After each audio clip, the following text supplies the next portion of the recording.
Okay, I'm back again, and this time I'm talking about pushing our children to fail.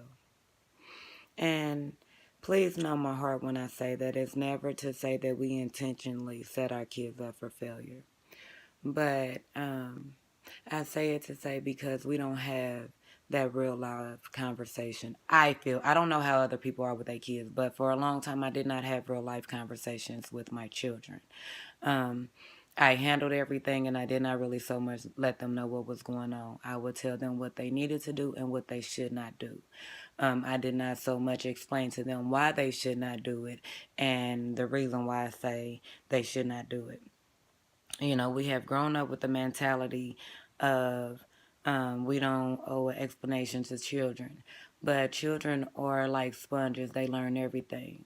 So if you tell them don't do something without giving them some type of understanding as to why you do not want to, then guess what? Okay, so why do they say not to? It's a natural thing. It's like us. We're grown and we still do the same thing. Let somebody tell us we can't. You can't tell me what to do. So people can be telling us things to prevent us from doing something, but without a clear understanding as to why.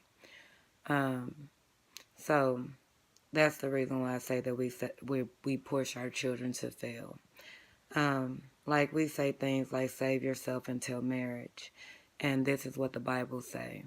But then they see all around them, you did not save yourself till marriage, um, and so many others haven't saved themselves till marriage.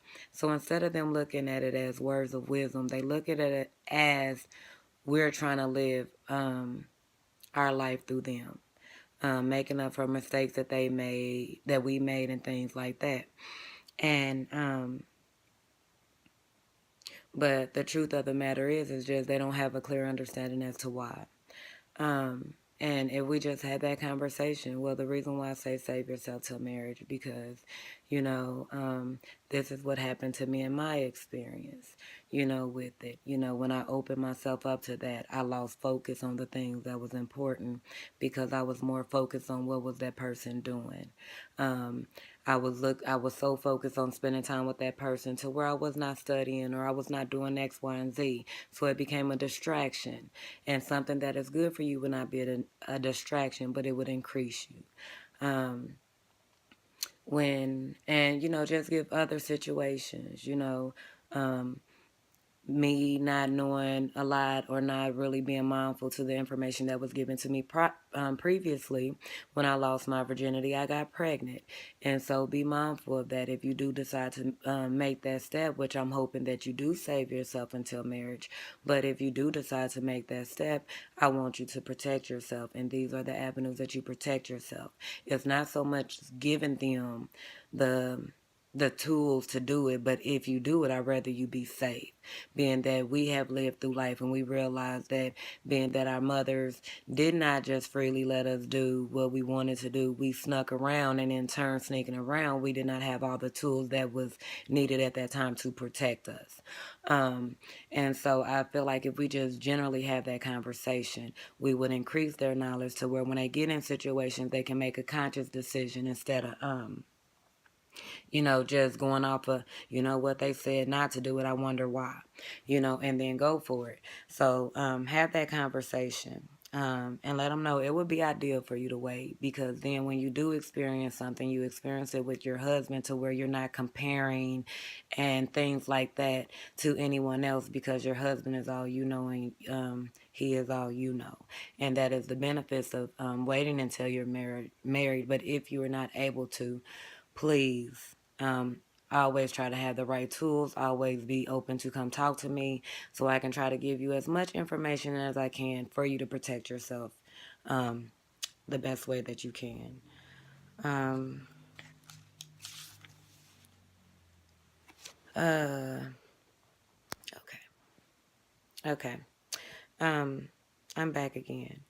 And so I wanted to finish up with saying if we give them the information as to why we say the things that we say instead of just trying to dictate their life, then it would give them a little bit of information to where they can make choices. that would benefit them at the time. And then once you let them know that, hey, everything in life is a choice. And whether I tell you not to do, if you go do, you're going to experience whatever it is that you're going to experience. And then I just challenge you to make the next choice, make a better choice next time. I don't want you to keep putting yourself in positions to get hurt over and over again. So please feel free to come talk to me. Do not shut me out just because you're embarrassed by the choice that you make, because we all have made choices. And so just come talk to me, baby. We can always work through anything. But what I don't want you to do is experience anything by yourself. Because where you open up with me to talk, you allow me to share information with you that I may have experienced, or I may be able to have resources to get you in contact with someone who will be able to um, help you put those thoughts into proper perspective. So, like always, I say we push our children to failure, but at the same time, it's just lack of knowledge of the way that we was raised. All we knew how to do was dictate. Never really learned how to listen and be that understanding, comforting space that did not judge, but actually said, I understand what you have been through and what you are going through, and this is what we can do to get through it. And then work through it with them so they will not feel judged, and they will always see God in everything. Because guess what?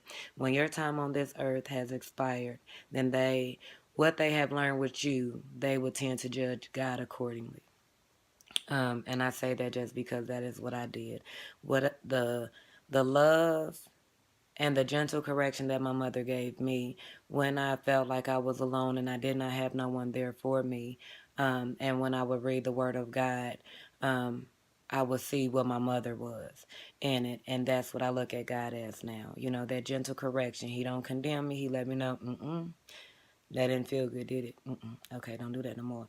And he just gently pulled me. So I don't want to beat my kids, even though I have done it for 20, 16, and 15 years. But God is changing me, and I'm going to change my actions towards them. So I thank you for stopping by. Have a great day. And don't push your children to fail. Let them know why you say no.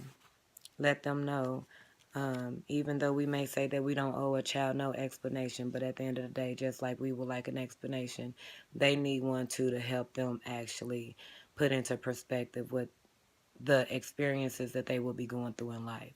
And if we just tell them to do something without giving them the information as to why, then that is the way that they will go in life, not knowing that everything was a choice and that they had to stay there to receive whatever was not meant for them to receive. Whereas if you give them the information, they can identify how it would benefit them, how it would not benefit them, and what they should do with it after that.